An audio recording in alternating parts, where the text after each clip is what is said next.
ce dimanche 19 avril, tous ceux qui nous suivent, nous voulons les saluer et que Dieu daigne les bénir abondamment. Ils nous laissons toute la place au pasteur principal, le pasteur Kwame Brou Ambroise.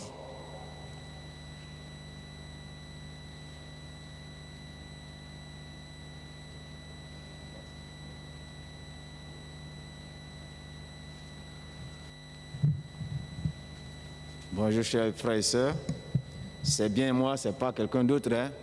Voilà, rassurez-vous, c'est pour ne pas déroger au respect des règles qui nous ont été imposées et que nous impose le coronavirus. C'est pourquoi vous me voyez masqué. C'est bel et bien moi, c'est pas une autre personne, rassurez-vous. Et je vous invite également à ne pas déroger plutôt au respect de ces règles, parce que c'est vital et ça nous permet d'éviter que la pandémie ne se propage par notre intermédiaire.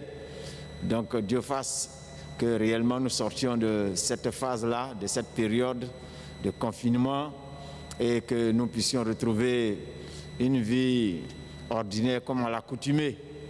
Et nous bénissons le Seigneur qui nous donne l'opportunité de nous retrouver, quand bien même que nous ne pouvons pas ensemble nous retrouver dans ce lieu qui nous est habituel pour nos cultes, pour nos moments de louange et d'adoration. Eh bien, nous sommes le temple du Dieu vivant, chacun prie individuellement, et nous pouvons installer le temple dans nos maisons, et nous devons installer le temple dans nos maisons avec nos familles pour invoquer le Seigneur, pour adorer le Seigneur et pour aussi nous édifier dans l'écoute de la parole de Dieu. Donc ce dimanche, chacun est chez lui. Ceux qui ont la connexion, vous êtes connectés. Et je vous souhaite donc un bon culte, mais aussi je vous souhaite une bonne écoute. Ce matin, nous avons notre collègue que vous connaissez très bien, qui est intervenu à plusieurs reprises dans notre assemblée.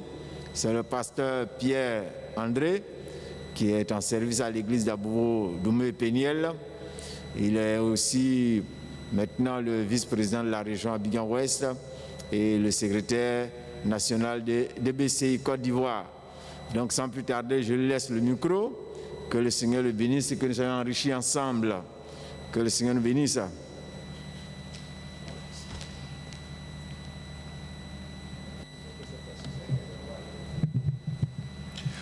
Soyez bénis, frères et sœurs, dans le Seigneur. C'est une grâce que nous avons encore aujourd'hui de nous retrouver dans la présence de Dieu. Il nous a conservé la vie et ce dimanche matin, nous sommes bien sûr sur nos pieds. C'est toujours par sa grâce. Je voudrais donc bénir le nom du Seigneur pour cette opportunité et remercier le père de famille de cette assemblée pour l'occasion. Merci de nous recevoir chez vous, peut-être à la maison ou au bureau, je ne sais où que vous soyez, mais en tout cas, nous sommes heureux de nous retrouver.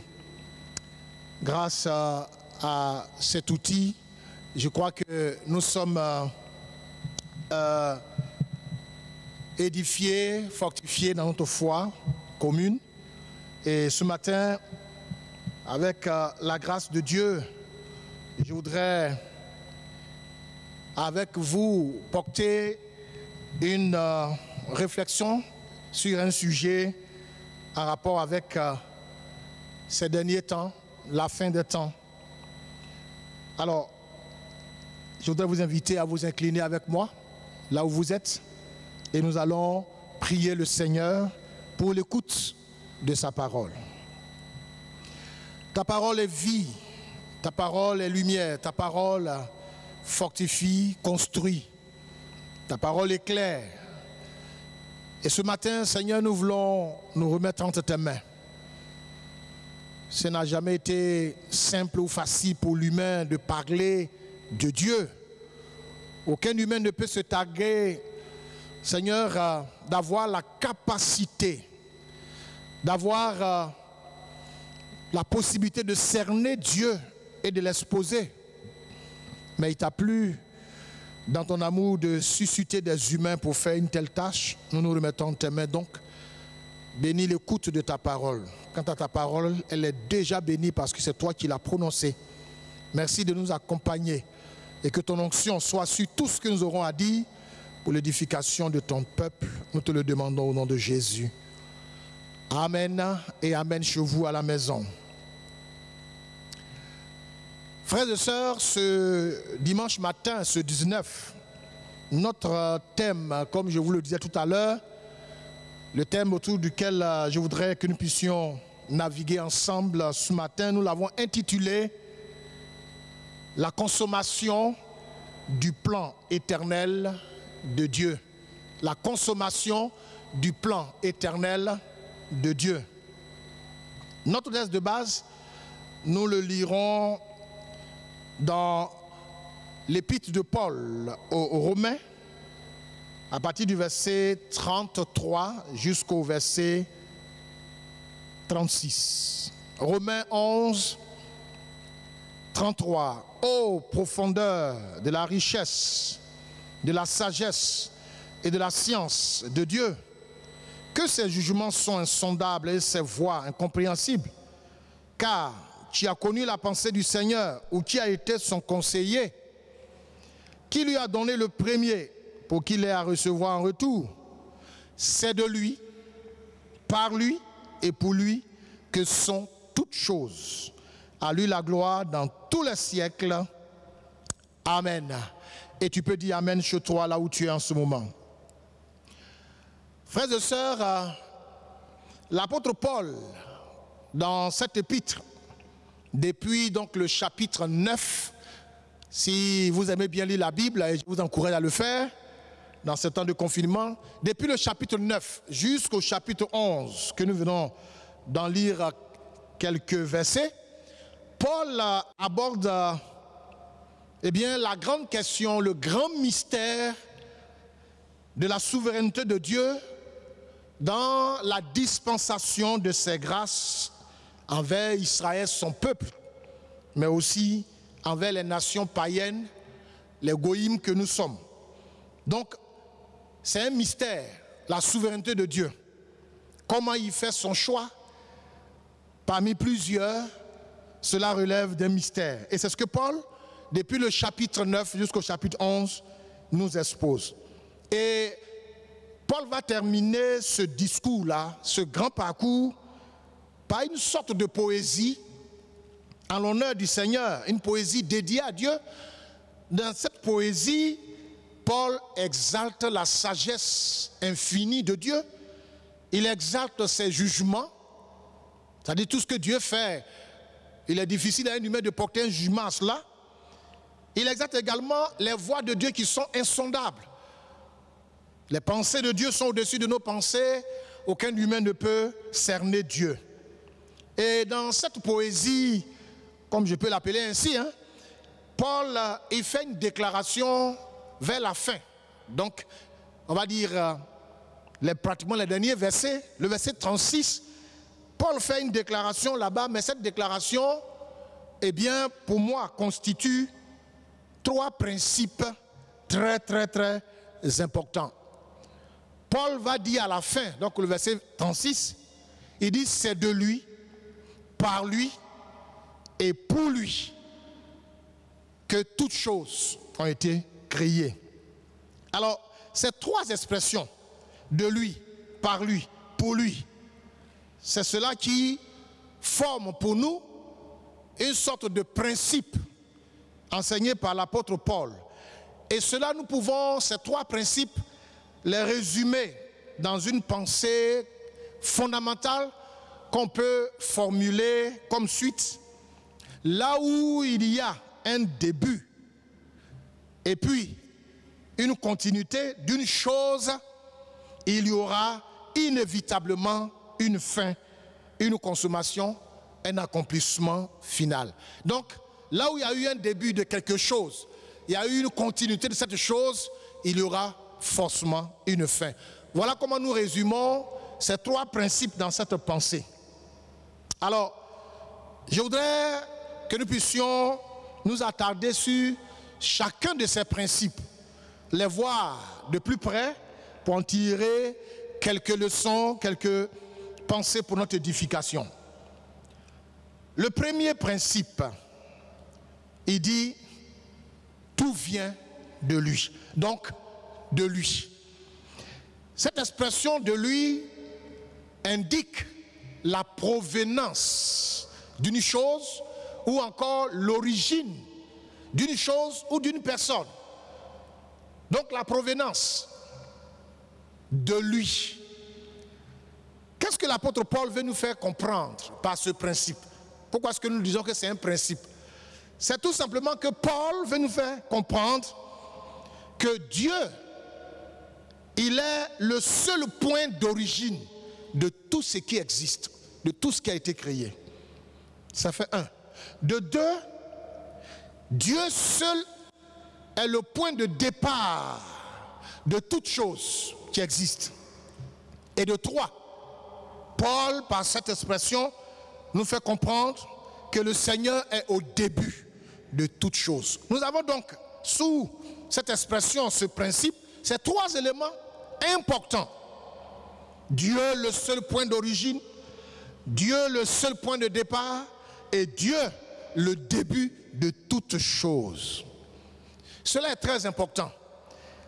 Alors, au regard de ces trois éléments, nous disons qu'une vérité émerge, une vérité se révèle, se dévoile. Ou on va dire, l'apôtre Paul, le principe qu'il veut nous enseigner à travers cette expression, c'est que là où il y a eu, ou du moins tout ce qui existe a eu un commencement. Donc, il y a eu un commencement à toute chose par création. Rien n'est venu au monde par hasard. Et ça nous amène de façon très aisée à détruire, un tant soit peu, la doctrine de Richard Darwin qui a parlé de l'évolution. Donc, la doctrine de l'évolutionnisme où on dit tout a évolué. Rien n'a évolué, mais tout a eu un commencement. Tout ce qui existe a eu un commencement par création. Quelqu'un a créé. Ce n'est pas le fruit d'un hasard et puis par la suite une progression ou un développement. Frères et sœurs, la Bible nous met très à l'aise à travers des pensées fortes pour soutenir ce que nous appelons ici donc le principe qui nous dit que tout a eu un commencement par création. Dans Genèse, le livre des commencements, le chapitre 1, le verset 1, la Bible dit ceci: au commencement, virgule, Dieu créa les cieux et la terre. Au commencement, Dieu créa les cieux et la terre. L'auteur de ce livre, Moïse, où on va dire nos interprètes, ceux qui ont interprété donc le texte en français, ils ont mis cette ponctuation, cette virgule qui nous aide à comprendre quelque chose de très fondamental. Au commencement, virgule, et ensuite Dieu créa. Cela nous amène à comprendre tout simplement, pour être en accord avec ce que nous disons déjà, que tout a été créé par Dieu, mais en même temps, Dieu lui-même, il est en dehors de la création. Il ne fait pas partie de la création, mais il est la cause première de la création. Il est l'origine de la création. Comme nous l'avons dit, le point de départ, le début de toute chose. C'est cette vérité-là que Paul veut nous amener à comprendre, que nous appelons donc un principe. Un principe lié à tout ce qui existe. Un principe lié au monde créé. Un principe lié à l'univers tout entier. Ce n'est pas le fruit d'un hasard. Ce n'est pas quelque chose qui est apparu tout d'un coup. Mais c'est parti d'une création. Tout ce qui existe, retenez-le bien frères et sœurs, tout ce qui existe a eu un commencement par création. Dans Colossiens chapitre 1, le verset 16, un texte aussi très intéressant qui vient pour appuyer, pour mettre même l'emphase, pour exagérer même si on peut le dire. Il dit car c'est en lui qu'ont été créées toutes choses dans les cieux comme sur la terre, les visibles, les invisibles, les trônes, les seigneuries, les autorités, les puissances. Oui, comme pour dire, j'atteste, par lui et pour lui, tout a été créé. La même expression est encore soulignée par Paul dans cette épître aux Colossiens. Bien-aimés frères et sœurs, nous pouvons donc affirmer avec joie que tout a un commencement. Et ce commencement, c'est en Dieu seul et pas Dieu seul.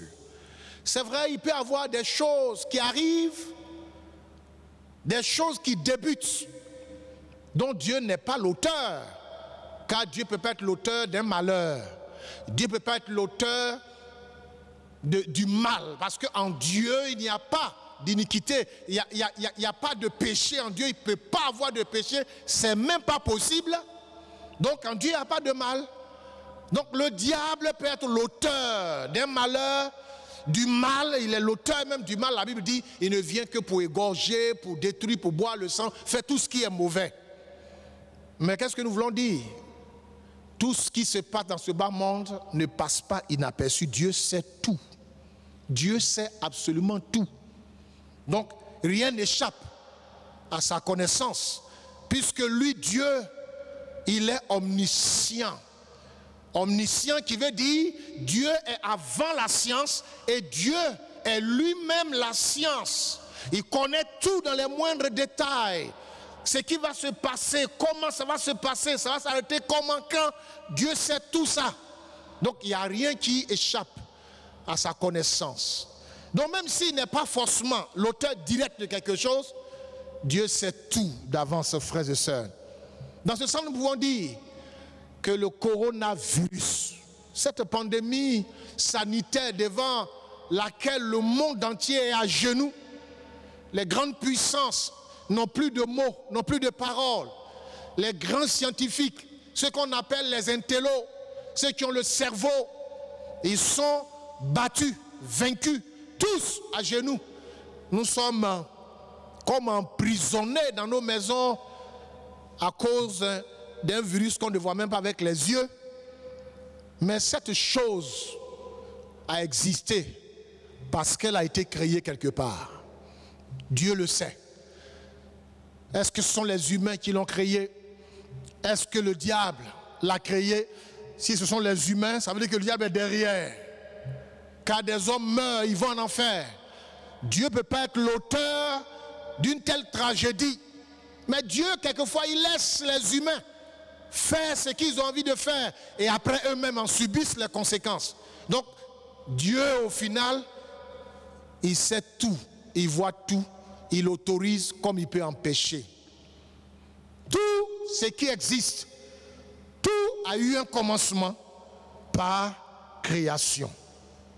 Cela nous encourage, cela nous conforte dans cette période où les gens ont peur, où les gens ne savent pas ce qui va se passer.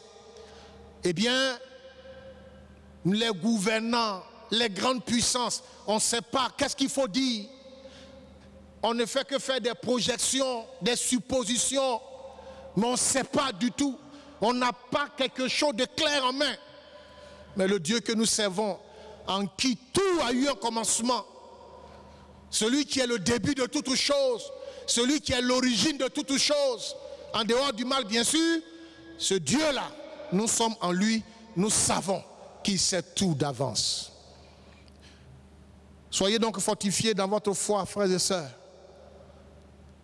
Soyez encouragés, frères et sœurs, là où vous êtes. Et sachez que votre Dieu, comme Paul veut nous le faire savoir, il est le point d'origine de tout, le point de départ de tout et le début de tout. Ça, c'est le premier principe, avec la vérité qui nous amène à comprendre que tout a un commencement par création. Voyons le deuxième principe, toujours avec Paul, dans le verset 36. Nous venons de voir de lui. Voyons à présent par lui. Par lui. Par lui, C'est une expression qui sert à indiquer la cause d'une chose ou d'une personne, d'une situation donnée, d'un événement. La cause. Vous savez, quelquefois, on peut se tromper, surtout le chrétien peut se tromper pour combattre les effets d'une situation et ne pas chercher à combattre la cause de la situation. Ça, c'est une erreur. La cause est très importante. On va dire la source de cette chose-là. L'apôtre Paul, à travers donc cette expression, qui, comme nous le disons pour nous, est un principe, il veut nous amener tout simplement à comprendre que Dieu est le seul moyen de maintenance, le seul moyen de survie de tout ce qui existe. Alors nous avons vu dans le premier principe que tout ce qui existe a eu un commencement par création. Et Paul nous a démontré dans la parole de Dieu que Dieu seul est l'origine de tout, le départ de tout. Maintenant, tout ce qu'il a mis en place par création, le même Paul, dans ce deuxième principe, nous enseigne tout simplement que Dieu est le moyen de maintenance de cette chose créée qui existe. Il est le moyen de survie de tout ce qu'il a créé qui existe. Il est la continuité, il est la préservation. Des expressions fortes, des mots forts pour nous amener à voir, à comprendre que tout ce que nous voyons qui nous entoure, eh bien, il y a quelqu'un qui œuvre pour sa survie et sa maintenance. Alors, ceci va nous amener à une vérité fondamentale qui constitue le cœur même de ce principe dont nous parlons. Si le premier principe nous amène à comprendre qu'il y a eu un commencement à toute chose par création, donc une vérité très importante, le deuxième principe, c'est que Paul, en parlant de par lui, veut nous amener à comprendre qu'il y a une continuité du présent système. Donc de tout ce qui nous entoure, ce monde et tout ce qui est là, tout ce qui est mis en place, toutes ces choses ont une continuité par l'action préservatrice de Dieu. Sa puissante main est à l'œuvre pour soutenir toutes choses. Frères et sœurs, le monde dans lequel nous sommes n'est pas dans le vide. Ce monde-là appartient à quelqu'un. Ce monde-là a été créé par quelqu'un. Ce monde-là, il y a un propriétaire exclusif, un propriétaire unique, un propriétaire seul et vrai. C'est notre Dieu. Alors, tout ce qu'il a créé, ce système dans lequel nous sommes, le monde a son système aussi, un système mauvais. Tout cela, Dieu maintient en vie. Dieu préserve. Dieu permet une continuité. Dieu peut arrêter tout un matin. Dieu peut décider de tout arrêter. Vous voyez, quand on prend l'épisode du déluge, Dieu s'est levé un matin, il a décidé donc d'effacer les humains de la surface de la terre. Sans sentiment, quelqu'un pouvait juger Dieu pour dire, mais pourquoi est-ce que Dieu fait ça? Mais Dieu, il a les droits de faire ça, puisque l'humanité qu'il a créée, c'est pour que cette humanité-là proclame ses perfections, proclame son nom, l'adore, raconte sa puissance. Mais au lieu de faire cela, le monde s'est tourné vers le mal. Dieu, comme un auteur, est en droit de balayer et de tout recommencer. Donc Dieu peut arrêter tout aujourd'hui et tout recommencer dans ce bas monde. Mais en même temps, il a le pouvoir d'assurer la préservation, d'assurer la survie de ce monde. Et donc Dieu le fait aujourd'hui. Dans la parole de Dieu, pour soutenir cette pensée, ce principe, l'apôtre Paul dans Colossiens chapitre 1, le verset 17, prononce une parole très forte. Il dit, il était déjà là. Cela nous parle de la préexistence de Dieu. La préexistence de Dieu. Avant l'existence, Dieu existe. Il était déjà là, bien avant toute chose. Par lui, tout l'univers est maintenu en vie. Quelle parole! Quelle parole! Par lui, ça veut dire, toi, mon frère, toi, ma soeur, par notre Dieu, nous serons maintenus en vie au cœur même de cette pandémie qui fait ravage. Et dans l'Épître aux Hébreux, le chapitre 1, le verset 3, l'auteur dit ceci: ce Fils reflète sa gloire d'une manière éclatante et constitue l'empreinte exacte de son être, l'expression parfaite de sa nature. Par sa parole revêtue de l'autorité suprême, il continue à soutenir l'univers et à maintenir toutes les créatures en existence. C'est une parole merveilleuse. Vous savez, c'est bon de lire la Bible. Il y a des textes qui pénètrent votre esprit et votre esprit reprend vie. Même si vous êtes découragé, humainement parlant, mais votre esprit se lève parce qu'elle vient de recevoir une nourriture forte. C'est un bonheur, c'est une joie de savoir que le Seigneur maintient en vie. Il maintient en existence. Donc notre monde, nous-mêmes qui sommes là, en tant qu'enfants de Dieu, la Bible dira, 1000 tomberont à tes côtés, 10 000 à ta droite, tu ne seras pas atteint. Pourquoi? Parce que celui qui t'a fait te tient en existence. Et Dieu, au cœur de cette situation, tous ceux qui lui appartiennent, qui invoquent son nom, toi, frère, toi, sœur, si tu invoques le nom du Seigneur, tu seras préservé. Le monde est en pleurs, le monde souffre, mais les enfants de Dieu, nous sommes préservés. Alors, en regardant ce que Paul et l'auteur de l'Épître aux Hébreux nous disent ici, ça nous amène à comprendre que, ou à être à l'aise, à être tranquillisé et tranquille devant les propos diaboliques de certains leaders dans ce monde, certains groupuscules tapis dans l'ombre, appartenant au diable, des gens qui ont vendu leur âme à Satan, qui prétendent qu'il faut réduire la population mondiale. Donc il faut réduire l'espèce humaine. Politique, économique, ce concept diabolique. Dans ce concept, il y a aussi les guerres civiles. On peut décider de provoquer une guerre civile dans une nation pour réduire la population.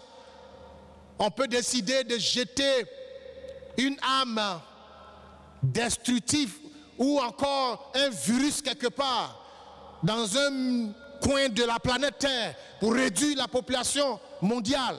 Et pendant que des gens meurent en ce moment dans cette pandémie de coronavirus, soyez-en sûrs, mes frères et mes sœurs, il y a des gens qui sont en train de se remplir les poches de billets de banque. C'est tout ça. L'on dit que nous sommes 7 milliards d'individus sur la Terre. Il y en a qui ont trouvé que d'ici quelques années, si l'on y prend garde, la planète Terre ne pourra plus supporter le poids des humains. Alors il faut réduire la population. N'est-ce pas diabolique? Quand on sait que la Bible dit et déclare ici que c'est le Seigneur qui maintient tout en existence. Comment les humains peuvent faire de telles déclarations? Celui qui a fait son monde, il sait tout d'avance. Frères et sœurs, toute chose ici-bas a eu un début, a eu un commencement. Et ce qui a eu un début et un commencement a forcément droit d'existence. Et si nous comprenons ce langage, si nous avons cette assurance en nous, nous serons très à l'aise et tranquilles. Dans Ésaïe 30, verset 15, le Seigneur disait à Israël, c'est dans le calme et la confiance que viendra votre salut. Frères et sœurs, rien n'échappe à notre Dieu, car notre Dieu, tout lui appartient. Ce qu'il a créé et veille à sa survie. Que son nom soit béni. Enfin, notre troisième principe que l'apôtre Paul nous enseigne ici. Toujours dans le verset 36. Nous venons de voir la première expression ou le premier principe, tout vient de lui. Nous avons vu tout à l'heure, tout vit donc par lui. Voyons à présent, pour lui. Donc on peut dire, tout vit pour lui. Pour lui. Cette expression également indique la destination, le motif, destination. Tout ce qui a été créé a forcément une destination, puisque cette chose créée a une continuité, donc aura forcément une finalité. Ici, l'apôtre Paul, en utilisant cette expression pour lui, veut nous amener à comprendre tout simplement que notre Dieu est le point de convergence, le point d'aboutissement, la finalité de toute chose. Trois choses importantes, trois mots importants. Point de convergence. Donc tout ce qui est dans ce bas monde, tout ce qui existe, tout ce qui a été créé, Dieu est le point de convergence de toutes ces choses-là. Non seulement le point de convergence, mais tout va se terminer en lui. Dieu est le point d'aboutissement, la finalité. Il n'y a rien qui va prendre fin en dehors de Dieu. Non. Dieu, la Bible dit, il est omniscient. Alors, Dieu omniscient, ça veut dire de façon simple que Dieu est avant la science. Ou en d'autres termes, il est lui-même la science. Alors, si Dieu est omniscient, ayant une connaissance parfaite, c'est-à-dire même dans les moindres détails de tout ce qui se passe, Dieu sait. Non seulement il sait, mais il sait de façon parfaite. Il sait ce qui va se passer, les moindres détails de ce qui va se passer. C'est ça l'omniscience de Dieu. Donc, tout ce qui existe, frères et sœurs, Dieu est la finalité de tout cela. Cela nous conduit également à notre troisième vérité. C'est que il aura inévitablement une fin à toute chose. Il aura inévitablement une fin à toute chose. Notre première vérité, nous avons dit, il y a un commencement à toute chose par création. La deuxième vérité, nous avons dit, il y a une continuité du présent système dans lequel nous sommes. Et la dernière vérité que nous sommes en train de voir, c'est qu'il y aura inévitablement une fin à toute chose. Ces trois vérités-là, c'est ce que Paul nous fait savoir en nous donnant ces trois expressions, ces trois principes de lui, par lui et enfin pour lui. Frères et sœurs, nous sommes ici dans cette dernière vérité en présence de ce que j'appelle un mouvement vers une consommation finale de toutes choses dans le plan éternel de Dieu. Une consommation, donc un mouvement. Donc, la situation dans laquelle nous sommes en ce moment, la situation face à laquelle le monde se trouve à genoux, coronavirus, cette situation fait partie de ces mouvements qui nous conduisent inévitablement vers la fin de toutes choses. Consommation finale du plan de Dieu. Nous lisons ce texte dans 1 Corinthiens, le chapitre 15 et le verset 24 jusqu'au verset 26. Paul dit ceci: ensuite viendra la fin. Et ensuite viendra la fin. Ensuite, ça veut dire après beaucoup de choses que Paul a développées, qu'il a démontrées, Paul nous dit donc viendra la fin. Quand il remettra le royaume à celui qui est Dieu et Père, après avoir détruit toute domination, toute autorité et toute puissance. Car il faut qu'il règne jusqu'à ce qu'il ait mis tous les ennemis sous ses pieds. Le dernier ennemi qui sera détruit, c'est la mort.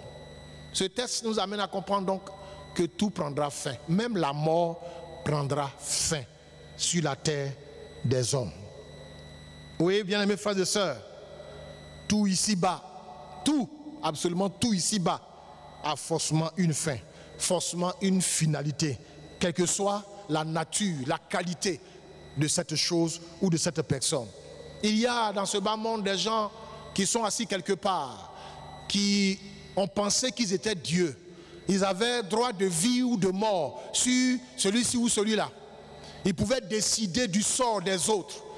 Aujourd'hui, par cette pandémie, coronavirus, ceux qui parlaient comme ça hier sont tous à genoux, dans le désarroi, en proie à la peur.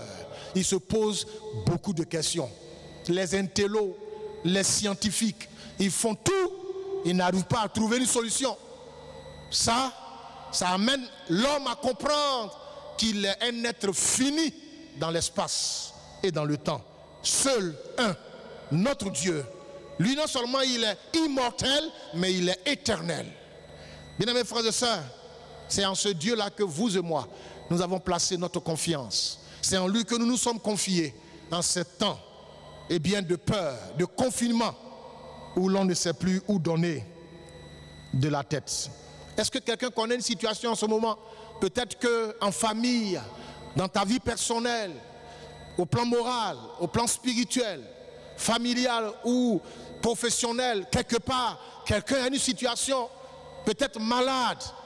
Mais bien, si tu nous as suivis et si tu nous suis en ce moment, la vérité c'est cela. Tout ce qui a un commencement a forcément une fin. Une situation qui a un commencement aura forcément une fin. Donc, coronavirus a eu un commencement. Nous croyons que dans le Seigneur, cette pandémie aura aussi une fin. Même si nous ne savons pas quand, comment, par qui, par quoi. Mais ce que nous savons, Paul nous enseigne que tout ce qui a eu un commencement, qui a une progression, a aussi une finalité. Notre foi est édifiée quand nous comprenons ces choses-là. Les propos de Paul nous confortent. Et le Seigneur lui-même, en tirant vers la fin de notre méditation, dans Apocalypse, le Seigneur nous dit ceci. Il dit, chapitre 1, verset 8, « Je suis l'alpha et l'oméga », donc le commencement et la fin. Dit le Seigneur, celui qui est, qui était et qui vient, le Tout-Puissant. Il est au commencement. J'aime pas trop l'expression Dieu est le commencement et la fin. Ça passe pas. Bibliquement parlant, théologiquement, ça ne tient pas. Dieu n'a pas un commencement pour avoir une fin. Dieu est au commencement et Dieu est à la fin. Ça, c'est correct. Il est au commencement de tout et quand tout va prendre fin, il sera encore là pour assister à la fin de tout. Et c'est ce que l'apôtre Jean nous révèle dans ce texte. Je suis l'alpha, l'oméga, dit le Seigneur. Celui qui est, qui était et qui vient. Dans le verset 18 de ce même chapitre 1 de l'Apocalypse, il dit, je suis le premier et le dernier et le vivant. C'est-à-dire en dehors de lui, aucun Dieu n'a existé. Pendant qu'il est là, aucun n'existera. Parce qu'en fait, avec Dieu, on ne parlera pas d'après lui. Il est tout simplement éternel. Tout donc commence en lui, tout prend fin en lui. Si nous voulons résumer ces choses en rapport avec la fin des temps, car nous sommes dans la fin des temps, et cette pandémie vient de nous montrer vraiment des signes, l'accomplissement même de certaines prophéties, des propos, des choses qui nous étaient un peu cachées. Cette pandémie vient de nous mettre tout ça à l'œil nu. Peut-être c'est le chrétien qui ne lit pas entre les lignes, qui ne lit pas la Bible, qui ne cherche pas à comprendre, qui va rester dans l'ignorance. Mais tout chrétien éclairé, tout enfant de Dieu éduqué sait que les temps dans lesquels nous sommes sont véritablement les derniers. On peut résumer donc tout ce que nous venons de dire sous le nom de l'eschatologie. Donc, deux tableaux de l'eschatologie. Le premier, c'est la fin catastrophique de tout ce qui porte la marque de la malédiction à cause du péché. Ce monde-là, tout prendra fin. Mais c'est quoi qui prendra fin? Tout ce qui porte la marque de la malédiction. De façon catastrophique. Et Dieu a programmé ça. Le deuxième tableau, dans tout ce que nous venons de dire, c'est la survie de tout ce qui porte aussi la marque de la bénédiction. Donc d'un côté, tout ce qui est malédiction va passer et tout va vers sa consommation finale dans le plan global de Dieu. Mais dans ce plan où tout se détruit, ceux qui appartiennent au Seigneur. L'Église de Dieu est préservée et elle survivra. Bien-aimés frères et sœurs, au regard de tout ce que nous venons de dire, que doit être la conduite du chrétien? Sinon qu'une conduite saine, convenable, une conduite qui convient aux enfants de Dieu. Pendant que nous sommes confinés chez nous, 3 choses importantes. La première, c'est de vivre dans une communion renouvelée avec le Seigneur. Il ne faut pas dire non, on ne peut plus aller à l'église, il n'y a plus de temple, on fait comment, on est seul, je ne sais pas lire la Bible. Non, tu n'as aucune raison. Parce que frères et sœurs, l'église ce n'est pas un bâtiment, l'église ce n'est pas le temple. Dans l'histoire de l'église primitive, il n'y avait pas de temple comme nous les avons aujourd'hui. L'église était dans les maisons. Donc c'est maintenant même nous sommes en train de vivre la vie, je dois dire, pentecôtiste. L'église dans son originalité. Chacun dans sa maison est l'église de Dieu. Dans ce sens, étant là-bas, ce que le Seigneur nous demande maintenant, c'est de vivre une communion renouvelée. Faisons tout pour conserver notre communion. Deuxième attitude à avoir dans ce confinement, c'est d'offrir à Dieu, malgré qu'on soit confiné, offrir à Dieu un service digne de sa personne. Un service digne, ça veut dire quoi? De là-bas où je suis dans ma maison, je dois prier le Seigneur, intercéder pour l'église de Dieu, prier pour la conversion des âmes, servir Dieu par mes offrandes, mes dîmes. Il n'y a pas question de dire non, comme il n'y a pas d'église, il n'y a pas de culte à l'église, donc je peux bouffer ma dîme. Tu ne sers pas Dieu comme ça et tu ne seras pas béni. Dans le confinement, ce que Dieu te demande, c'est de lui offrir un service qui l'honore et qui fasse sa joie. Dans le psaume 45, verset 2, il dit « Mon œuvre est pour le roi ». Que tu sois seul, même enfoui dans le trou de la terre, tu dois offrir à Dieu un service qui l'honore. Et enfin, troisième attitude, de par ta vie dans le confinement, proclamer la dignité du Seigneur, annoncer l'évangile, annoncer sa perfection, annoncer ses vertus à travers toi-même ton témoignage. Parce que vous savez, frères et sœurs, c'est dans ce confinement que beaucoup de problèmes vont se régler. Problèmes de foyer, dans les couples où monsieur et madame ne se parlaient pas hier. Vous êtes obligés de vous parler parce que là, vous faites comment? On ne peut plus sortir pour aller quelque part. Vous allez dormir dans le même lit, c'est forcé. Vous êtes assis dans le même salon, vous vous regardez. On verra si vous n'allez pas vous parler. Puisque là, on ne sait pas combien de temps, on est parti pour combien de mois. Donc on bénit le Seigneur. Confinement va régler des problèmes de couple. Je m'excuse, les madames qui disaient toujours « tout mon corps me fait mal ». Là, nous allons voir si ton corps te fera mal tout le temps. Ceux qui cachaient leur argent, pour que madame sache combien ils ont dans leur poche, on va voir. Béni soit Dieu. Toute chose concourt au bien de ceux qui aiment le Seigneur. Ceux qui n'avaient jamais le temps. Maintenant, on a le temps. Pour nous autres pasteurs, on courait ça et là. On est bloqué. On se repose maintenant. Même si c'est ennuyeux, c'est bizarre. Mais là, on se repose. C'est l'occasion de jeûner, de prier, de prendre congé. Congé annuel, je ne sais pas. Tout en même temps. Dans ce temps-là, proclamons le Seigneur. Je lis ce texte pour terminer. Apocalypse chapitre 22. Verset 11 au verset 14, comme mot de conclusion, il dit que celui qui est injuste soit encore injuste, que celui qui est souillé se souille encore, et que le juste pratique encore la justice, et que celui qui est saint se sanctifie encore. Voici, je viens bientôt, et ma rétribution est avec moi, pour rendre à chacun selon ce qu'est son œuvre. Je suis l'alpha et l'oméga, le premier et le dernier, le commencement et la fin. Heureux ceux qui lavent leurs robes afin d'avoir droit à l'arbre de vie et d'entrer par les portes dans la ville. Dehors les chiens, les enchanteurs, les impudiques, les meurtriers, les idolâtres et quiconque aime et pratique le mensonge. Ce verset 15 nous donne la liste de 8 personnes qui n'iront pas au ciel. 8 personnes qui n'iront pas au ciel. Les chiens n'iront pas au ciel. Les enchanteurs n'iront pas au ciel. Les impudiques n'iront pas au ciel. Les meurtriers n'iront pas. Les idolâtres n'iront pas. Ceux qui pratiquent le mensonge, ils n'iront pas. Tous ces gens-là, c'est une liste. Ne sois pas dans cette liste-là. Dans ce confinement où nous tendons vers la fin de toutes choses, les éléments de la fin des temps, vivons pour le Seigneur, dans une vie de sainteté, dans une consécration renouvelée et dans un service qui soit digne de sa personne. Puisse Dieu bénir sa parole dans nos cœurs et que sa protection soit le partage des uns et des autres. De là où tu es, inclinons-nous et parlons au Seigneur ce matin. Béni sois-tu pour ta parole.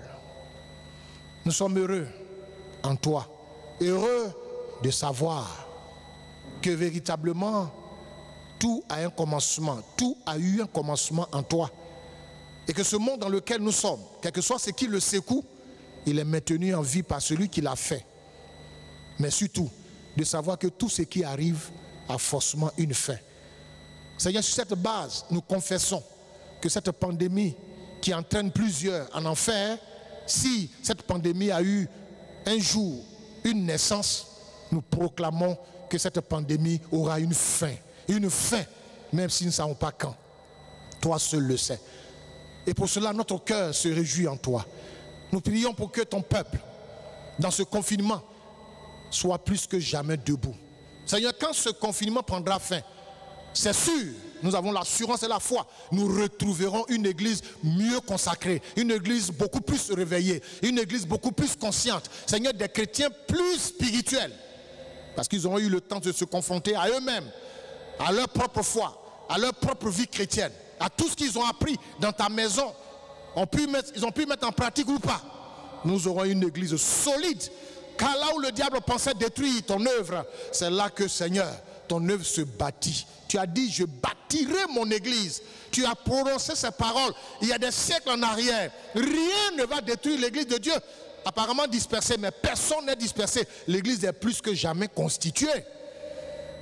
Dans l'histoire, des hommes se sont levés, ils ont persécuté l'église. Des gens comme les Domitiens, qui se sont proclamés Dieu, qui ont fait mourir des gens, Hitler, des milliers de personnes, c'est même les Néron, des siècles en arrière. Mais l'église est restée debout, elle est restée vivante. Coronavirus n'emportera pas l'église. Au contraire, coronavirus est en train de renforcer l'église du Seigneur. Donne à ton peuple de comprendre ce langage et que chaque chrétien joue sa partition en se tenant dans la présence de Dieu.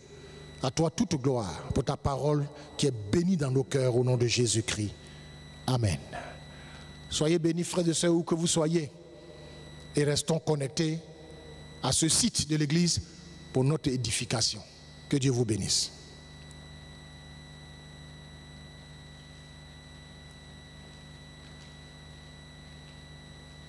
Alléluia, nous saluons encore et nous disons merci au pasteur Papi André pour ce bon message. Prenons note de tous ces messages et gardons-le seulement dans nos cœurs. Et nous allons prier pour 3 sujets et passer aux annonces et terminer ce culte. Nous allons prier pour la première attitude qui a été relevée, l'attitude de foi, d'une vie de sainteté, une vie de pureté, une vie obéissante. Prions ensemble, Seigneur, pour cela. Ô Père, nous voulons te bénir. Nous voulons lever les yeux. Oui, les regards vers toi et toi seul. Viens dans ce coup ce matin. Viens, aide-nous. Tu reviens bientôt. Alors tu essaies de nous interpeller, de nous rappeler cela, parce que tu nous aimes. Seigneur, viens, aide-nous. Afin qu'à travers, oui, cette pandémie, oui, cette crise sanitaire, que nous prenions conscience que ce que tu demandes, c'est une vie de sainteté. C'est une vie qui t'honore. C'est une vie qui te glorifie. Viens, aide-nous, nous t'en supplions. Nos regards, nos yeux sont fixés vers toi. Nous comptons sur toi, Seigneur. Nous comptons sur toi. Oh non, Jésus. Oh, souviens-toi de ton serviteur. Souviens-toi de ta servante. Oh, ceux encore qui traînent encore les pas. Ceux qui ont oublié cette notion du retour de Christ. Souviens-toi d'eux et ramène-les à toi. Nous t'en supplions. Nous t'en supplions. Au nom de Jésus. Nous prions pour cette deuxième attitude. Un service de qualité. Oui, beaucoup ont oublié ce service de qualité. Beaucoup ont abandonné ce service de qualité. Prions pour qu'à travers non seulement notre vie, nos biens, nos offrandes, que nous puissions rendre ce service de qualité à Dieu, afin que le cœur de Dieu en soit réjoui. Nous prions ensemble, Seigneur, pour cela. Père, nous voulons te bénir. Seigneur, c'est le temps de te servir comme toi tu veux. Le temps de t'adorer comme toi tu veux. Le temps de montrer notre reconnaissance, notre fidélité avec toi. À travers non seulement notre vie, mais à travers nos biens, même notre temps. Seigneur, viens, aide-nous. Seigneur, ce sont les bâtiments qui sont fermés. Mais l'église de Dieu n'est pas fermée. Et Seigneur, ce n'est pas nos offrandes, nos dîmes, oui, nos actes de bonté que nous devons te rendre ce service de qualité. Seigneur, souviens-toi de tous ceux qui pensent que l'église est fermée, tous ceux qui ont abandonné, oui, depuis des ailes qui t'honorent, qui te refusent. Souviens-toi d'eux. Père, nous comptons sur toi. Nous comptons sur ta grâce. Nous comptons sur ta main puissante. Et bénis ton église. Oui, bénis le corps de Christ. Fortifie-les, aide-les. Que ta grâce se repose sur les vies. Au nom de Jésus-Christ. Oui, nous allons prier pour ce dernier sujet. Proclamons haut et fort la victoire de Christ. Proclamons haut et fort que Jésus est Seigneur. Que Jésus est vivant. Que Jésus est le Sauveur. Que Jésus revient bientôt. Et c'est là que nous devons proclamer. Nous devons annoncer la bonne nouvelle. À ceux qui ont encore le cœur fermé, prions pour cela. Oh Père, nous voulons te bénir. Seigneur, pendant que l'Église était persécutée, c'est là l'évangile s'est répandu. Nous voulons qu'à cette période de confinement, que l'évangile de Christ puisse atteindre non seulement notre maison, nos villages, nos villes, nos campements autres, que l'évangile de Christ parte. Père, nous t'en supplions. Nous t'en supplions. Viens bénir ton serviteur.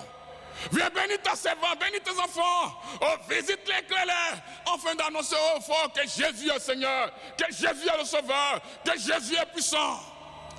Père, nous comptons sur toi. Nous comptons sur toi. Merci pour ton œuvre. Merci pour ta grâce. Merci pour ta main puissante. Au nom de Jésus, au nom de Jésus. Oh, nous allons inviter encore le pasteur C de venir et de prier encore pour l'Église. Pour qu'en ce moment de confinement, que la grâce de Dieu se repose sur cette Église. Seigneur, nous voulons te remercier, toi qui formes ton Église. Tu as dit que je bâtirai mon Église et rien ne pourra la détruire, quels que soient les siècles, quels que soient les temps, quels que soient les moments difficiles que le monde connaîtrait. En effet, ta parole subsiste et elle subsiste d'éternité en éternité. Nous sommes dans un temps difficile. Ce temps a été prédit par toi et toi, le Dieu vivant et vrai, tu sauras garder ton Église. Comme tu l'as dit, personne ne pourra détruire ton Église. Au contraire, tu utilises cette situation pour permettre à l'Église de briller, de se préparer à l'enlèvement, de se préparer à ton grand retour. Nous voulons donc te dire merci Seigneur. Répands donc puissamment ton esprit sur chaque chrétien, afin que la justice et la piété soient notre partage. Permets que chaque chrétien lève le regard vers le Seigneur dans une attente du retour glorieux du Christ. Merci Seigneur de multiplier le nombre de disciples pendant ces moments difficiles et de te former des chrétiens et des chrétiennes de qualité. Merci de rehausser la foi des uns et des autres, la confiance placée en toi, dans ton caractère, dans ton plan, dans ton projet pour la nouvelle humanité. Nous vivons avec le monde, mais nous ne sommes pas du monde. Nous savons, Seigneur, que tu reviens bientôt nous chercher et tu utilises toutes les circonstances, tout ce qui est autour de nous pour nous préparer. Que la gloire et l'honneur te reviennent de ce que ce moment difficile que le monde connaît, Seigneur, à terme, nous pourrons dire béni soit le nom du Dieu vivant, béni soit le grand roi, parce que des témoignages seront rendus. En effet, l'Écriture nous dit que tu fais tout pour ta gloire. Tout a été fait par toi et pour toi. Et donc c'est pour toi, Seigneur, que tu as suscité, Seigneur, ces moments difficiles Au finish, c'est toi qui vas être glorifié. Au finish, notre Dieu, la foi des hommes et des femmes qui vivent dans le monde entier va être fortifiée. Et les hommes diront, voici ce que Dieu a fait. Seigneur, c'est vrai que nous n'arrivons pas à nous retrouver, les églises sont fermées, mais tu te multiplies dans des maisons, que la gloire te revienne. C'est par toi et pour toi que tout existe. Nous demandons notre Dieu qu'il en soit ainsi au nom de Jésus. Bénis l'Église et fortifie l'Église de par le monde entier. Que la gloire te revienne à toi seul. Merci pour ton serviteur. Merci pour cette belle parole. Le monde passe, mais ta parole subsiste. Seigneur, tout ce qui est sur la terre passera, mais toi, ta parole demeure éternellement. Que ton nom soit béni, Jésus-Christ. Que ton nom soit célébré, Saint-Esprit, notre Père, que ton nom soit célébré. Parce que le monde est à toi, tu en es le propriétaire exclusif, tu fais ce que tu veux et ta souveraineté prend le dessus sur les décisions humaines. Nous savons, Seigneur, où tu vas avec le monde, nous savons également où tu vas avec l'Église surtout. Tu as suscité toutes ces choses pour nous et nous voulons te rendre gloire. Béni sois-tu parce que toutes choses concourent au bien de ceux qui aiment Dieu. Les résultats positifs sur le plan spirituel vont davantage nous encourager. Nous te glorifions et nous te bénissons. Fortifie tous les leaders dans le monde entier, fortifie les familles, fortifie les chrétiens de par le monde entier. Permet que par ces moments difficiles où le monde, Seigneur, est à l'arrêt, notre Dieu, que le nombre de croyances augmente dans le monde entier, particulièrement Côte d'Ivoire, notre pays, que nous t'apportons, que nous te soumettons, permet que le nombre de conversions soit multiplié. Ce que nous ne pourrions pas faire par des évangélisations classiques, Seigneur, permet que par cette pandémie, le nombre de croyants augmente. Parce que l'Écriture nous dit que si toi tu n'attires, personne ne peut venir à toi. Attire le monde, attire les politiciens, attire le monde des artistes, le monde médical, le monde scientifique. Seigneur, qui voit son inefficacité, ses limites, pour utiliser toutes ces choses, Seigneur, pour attirer les hommes à toi. Seigneur, les rebelles de par le monde entier, les soldats, les conflits de par le monde entier, permet que tout le monde croupissent les genoux et confessent que Jésus-Christ est Seigneur à la gloire de Dieu le Père. Sois béni notre Dieu au nom de Jésus. Amen. Alléluia. Ok, avant de terminer, nous allons laisser toute la place au pasteur principal. Ok. Donc nous passons à quelques annonces. La première annonce, c'est par rapport à la chaîne de prière. Elle est en marche et les sujets sont allégués pour ceux qui n'ont pas encore su le sujet. Et nous bénissons le Seigneur pour cela. Et nous encourageons à ceux qui sont encore en reste à appeler les numéros suivants.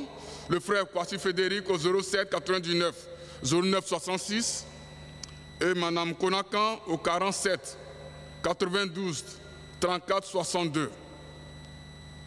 Par rapport aussi à EBCI, le deuxième numéro est là, le deuxième livret, et passez à l'église, prendre pour vous. Il coûte 500 francs et nous encourageons l'église à cela aussi. Et nous encourageons toute l'église à continuer des moments de prière, que ce soit les mardis soirs à la maison chez eux, les cellules, les mercredis soirs chez eux encore à la maison, chaque famille. Jeudi soir, les moments de prière. Et toujours en étudiant aussi la parole de Dieu. Et les dimanches, nous nous retrouvons chacun dans sa famille à 8h00 pour commencer le culte. Que Dieu nous bénisse et que sa grâce se repose sur nous. Nous terminons ce culte par la prière. Voilà. Pour les offrandes aussi, les structures sont là, les enveloppes sont là, vous venez. Et vous prenez vos enveloppes, vous savez ce que vous devez faire. Il y a une permanence qui est là pour prier pour vous. Et nous bénissons le Seigneur pour tous ceux qui sont fidèles. Ce n'est pas un homme que vous êtes fidèle, c'est à Dieu. Alors que Dieu bénisse votre fidélité. Nous prions. Seigneur, merci pour ta grâce. Et merci pour ce culte. Merci de bénir les uns les autres. De bénir cette fin de semaine. Et de bénir la nouvelle semaine. Que toute la gloire te revienne. Au nom de Jésus-Christ. Amen.